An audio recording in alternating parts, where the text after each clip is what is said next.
ओम शांति। आज 17 नवंबर 2021 है और आज की साकार मुरली को स्पष्ट करेंगी आदरणीय आशा दीदी।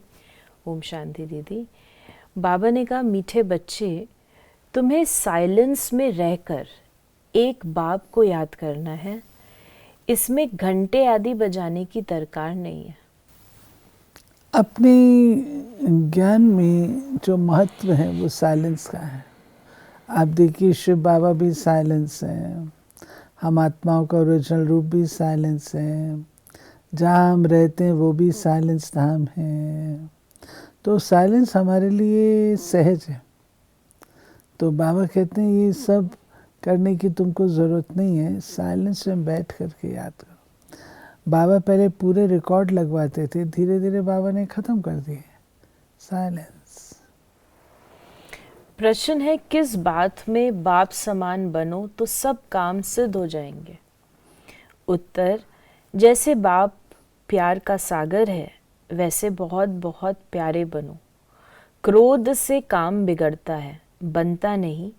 इसलिए आंख दिखाना, जोर से बोलना, गर्म होना इसकी दरकार नहीं है। शांत रहना बहुत बहुत अच्छा है। प्यार से बहुत काम सिद्ध हो सकते हैं। बाबा ने स्पष्ट कर दिया कि क्रोध भी क्या होता है। हाँ जी, सच्चाई की बात यह है कि धीरे धीरे एज यू स्पिरिचुअली ग्रो,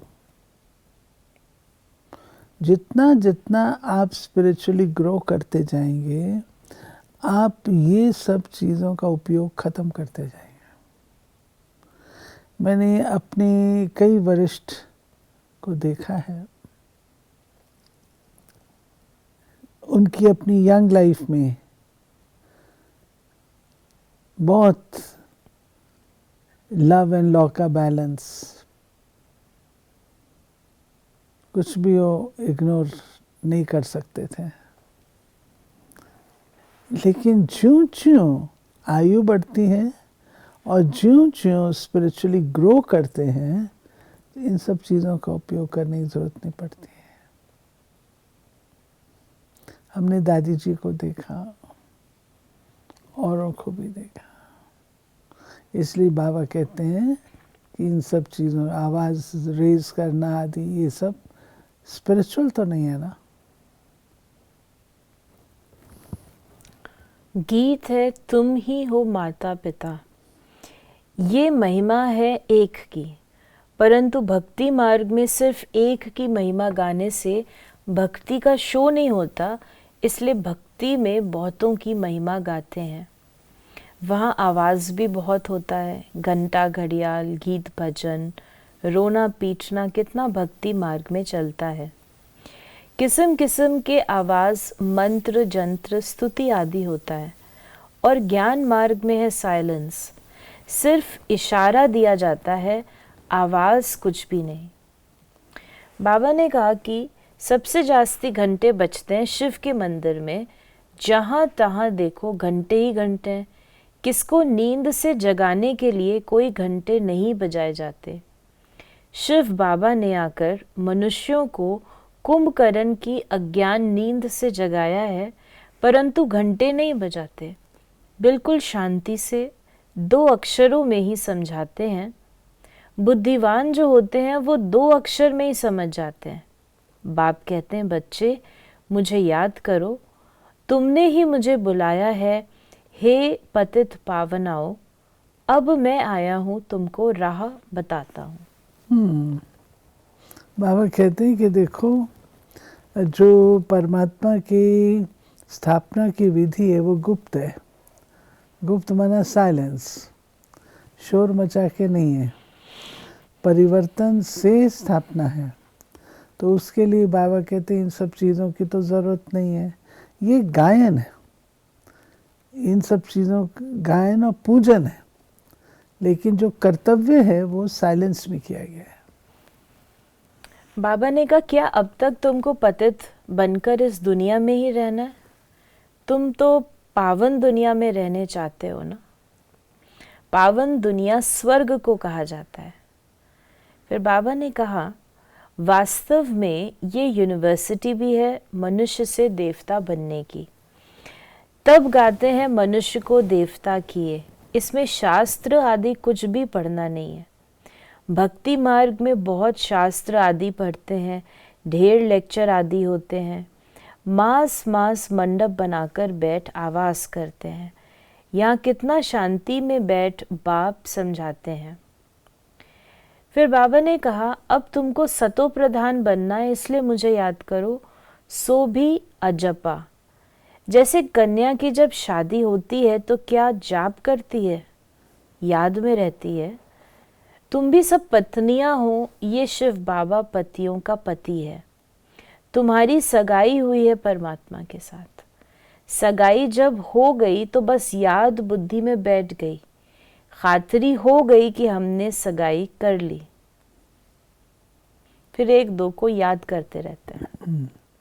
बाबा कहते हैं कि पहले बुद्धि भटकती है, और भटकी हुई जो बुद्धि होती है वो बाबा को याद कैसे करे, भटकती रहेगी।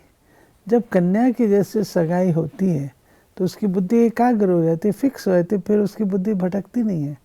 तो बाबा कहते हैं ऐसे तुम्हारी सगाई हुई है बाबा के साथ, तो ये संबंध भी याद रखो, तो फिक्स बुद्धि हो जाने से याद बाबा की सहज रहेगी।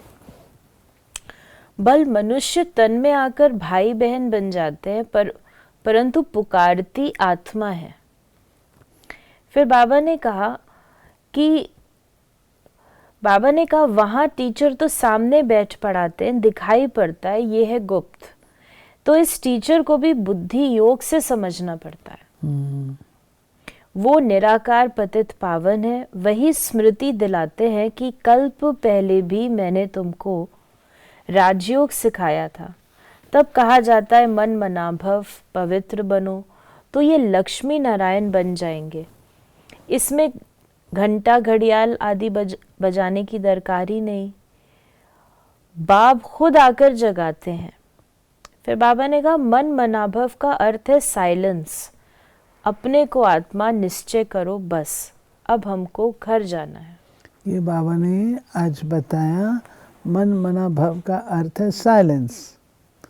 मन से मुझको याद करो, तो उसमें मन से करना है, तो मन तो शोर नहीं करता, मन तो साइलेंस है। बाबा ने कहा कि सिर्फ घर को याद करेंगे तो जैसे सन्यासी हो जाएंगे। ब्रह्म तो भगवान है नहीं। बाप बैठ समझाते हैं, मुझे याद करो तो तुम निर्वाण धाम में चले जाएंगे, फिर वहां से आएंगे स्वर्ग में। यहाँ से मैं तुम बच्चों को साथ ले जाऊंगा। तुमको मालूम है टिड्डियों का झुंड कितना बड़ा होता है, सबकी यूनिटी होती है। पहले आगे वाला बैठा तो सब बैठ जाएंगे। मधुमक्खियां भी ऐसी होती हैं। रानी ने घर छोड़ा तो सब भागेंगी उनके पीछे। वो जैसे उन्हों का साजन होता है, उनमें फिर सजनी ही राज्य करती है हम जिन्स पर। शास्त्रों में भी है, आत्माएं सब मच्छरों सदृश भागती हैं। अनगिनत आत्माएं हैं। वो मक्खियां हर सीजन में अपनी रानी के पीछे भागती हैं। तुमको तो एक बार भागना है। बाबा मिसाल दे रहे हैं कि कैसे जैसे रानी मक्खी होती है, ऐसे शिव बाबा तुम बच्चों को वापस ले चलता है। तो बाबा बता रहे हैं कि कैसे वापस जाएंगे। बाबा ने कहा अब सब आत्माओं को जाना है मूल वतन। तुम्हारा आवाज कुछ भी नहीं, इसलिए बाबा मिसाल देते हैं। सरसों के दाने मिसल पीसते हैं। बाबा भी बिंदी सरसों के दाने मिसल है। खसखस का दाना भी छोटा होता है। परमात्मा भी बिंदी है, उनको देखा भी नहीं जाता दिव्य दृष्टि बिना। बिल्कुल छोटा स्टार मिसल है। गीता में दिखाया है अखंड ज्योति का साक्षात्कार हुआ, तो यहाँ भी जब अखंड ज्योति का साक्षात्कार हो तब समझेंगे साक्षात्कार हुआ। अगर बिंदी का हुआ तो समझेंगे ये परमात्मा थोड़ी है। फिर बाबा ने हम बच्चों को कहा कि पहले अव्यभिचारी भक्ति होती है, फिर वृद्धि को पाते हैं। यहाँ तो एकदम साइलेंस लगी पड़ी है। बगैर कौड़ी तुम विश्व के मालिक बनते हो। मम्मा बिना कौड़ी आई और विश्व महारानी बन गई। ये साधारण था। एकदम गरीब घर के बिना कौड़ी खर्चा देखो क्या बनते हैं। मम्मा फिर सर्विस बहुत करती थी, जाकर औरों को समझाती थी कि बाबा कहते हैं मुझे याद करो तो तुम्हारे विक्रम विनाश होंगे और तुम सतो प्रधान बन जाएंगे। इसमें खर्च की तो कोई बात ही नहीं। अगर कोई थोड़ा खर्च भी करते हैं तो अपने लिए, जैसे खेती में 2 मुट्ठी अन्न की डालने से कितने ढेर अन्न निकलता है। ये बाबा जो बता रहे हैं, बाबा हम बच्चों को बता रहे हैं कि बच्चे तुम्हारी पढ़ाई में कोई खर्चा नहीं है और तुम बिना खर्चे के बादशाह पद की प्राप्ति कर सकते हो। बाबा ने जैसे मम्मा का मिसाल दिया, तो मम्मा तो कोई धनवान नहीं थी, परंतु मम्मा ने सेवा करके अपने स्टेटस को बनाया। तो वो तो हम लोग कर सकते हैं ना। बाबा तो कुछ नहीं कहता है तुम ये धन लाओ, ये करो, वो करो। बाबा तो नहीं कहता है। बाबा सिर्फ ये कहता है अच्छी तरह से पढ़ो। फिर बाबा ने कहा कि अगर कोई बैठ नहीं सकता है तो बाबा कहते हैं सो कर भी लेट कर मुरली सुनो। यह धारणा की बात। अंदर में बाबा और चक्र को याद करते रहो। याद करते करते ही शरीर छोड़ना है। बाकी मुख में गंगा जल डालने की कोई बात नहीं है। गुरु गोसाई तो बहुत डर देते हैं कि तुम ये नियम तोड़ेंगे, भक्ति नहीं करेंगे तो ये होगा। समझो कोई की टांग टूट पड़ती है, वो नुकसान हुआ तो कहेंगे तुमने भक्ति छोड़ी है तब ये नतीजा निकला, तो डर जाते हैं। यहाँ तो कुछ भी करना नहीं है, बाबा की याद दिलानी है, चक्र का राज समझाना है। बाबा ये कहते हैं कि भक्ति पहले तुम करते थे अनजानपन में, नॉलेज नहीं थी। अब तुमको नॉलेज है तो तुमसे भक्ति होती नहीं है। आपको जब कोई चीज़ का पता लग जाता है तो आपको महसूस होता नहीं आर्टिफिशियल है। तो इसलिए बाबा कहते हैं कि ये भक्ति को छुड़वाना नहीं चाहिए जब तक निश्चय ना हो। ज्ञान जब तक पूरा बुद्धि में बैठा नहीं है तब तक भक्ति छोड़नी नहीं चाहिए। बाबा ने कहा ये राजयोग है, प्रजा योग नहीं। शुभ बोलना चाहिए। बच्चों को बहुत मीठा बनना है। बाबा मीठा है ना। क्रोध आदि सब दान में ले लेते हैं।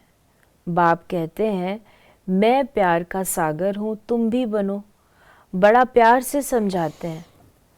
नहीं तो बच्चे बहुत हंगामा करते हैं क्योंकि माया माथा खराब कर देती है। इसलिए ख्याल आता है कभी भी किसको कुछ कहे नहीं, प्यार से समझाएं। आंख दिखाना, गरम होना, जोर से बोलना इसकी दरकार नहीं है। इससे काम बिगड़ता है। शांत रहना अच्छा है। बाबा ने कहा बाबा का बने गोया 5 विकारों का दान दे दिया। कहते हैं दे दान तो झूठे ग्रहण। फिर बाबा ने कहा कि तुम बच्चों को शिव बाबा से वर्षा लेना है। वो आते ही हैं सब आत्माओं को ले जाने के लिए। शरीर का नाम भी नहीं लेते। शरीर सहित थोड़े किसको भगाने आया हूँ। मैं सबको इकट्ठा ले जाऊंगा। कितनी वंडरफुल बातें बाप समझाते हैं। कहाँ कोई बात समझ में नहीं आती है तो बोलो ये बात बाबा से ने अजुन समझाई नहीं है। ये बाबा जो समझाने में हम लोग को बात आती है, बाबा कहते देखो मैं ही हूँ, मैं तुमको भेजता नहीं हूँ, लेकिन तुम अपने कर्मों अनुसार इस सृष्टि पर आते हो, परंतु जो वापस ले जाने का काम है वो मैं करता हूँ। कि भूल भुलैया में तुम फंस जाते हो तो मैं ले जाता हूँ, तो मैं लेकर के जाता हूँ। फिर अगर कोई बात आप लोगों को नहीं समझ में आती है, पढ़ाई चल रही है, कोई बात आप समझते हो नहीं, तो कहना चाहिए कि अभी हमारी को ये पढ़ाया नहीं गया है, या हम बड़ों से पूछ के बताएंगे। आज का वरदान है नॉलेज की लाइट द्वारा पुरुषार्थ के मार्ग को सहज और स्पष्ट करने वाले फरिश्ता स्वरूप भव। फरिश्तेपन की लाइफ में लाइट और माइट दोनों ही स्पष्ट दिखाई देते हैं, लेकिन लाइट और माइट रूप बनने के लिए मनन करने और सहन करने की शक्ति चाहिए। मनसा के लिए मनन शक्ति और वाचा कर्मणा के लिए सहन शक्ति धारण करो। फिर जो भी शब्द बोलेंगे, कर्म करेंगे, वो उसी के प्रमाण होंगे। अगर ये दोनों शक्तियां हैं तो हर एक के लिए पुरुषार्थ का मार्ग सहज और स्पष्ट हो जाएगा। राइट। स्लोगन है, व्यर्थ बोलना अर्थात अनेकों को डिस्टर्ब करना। कहीं ना कहीं तो जाके हिट करते हैं ना।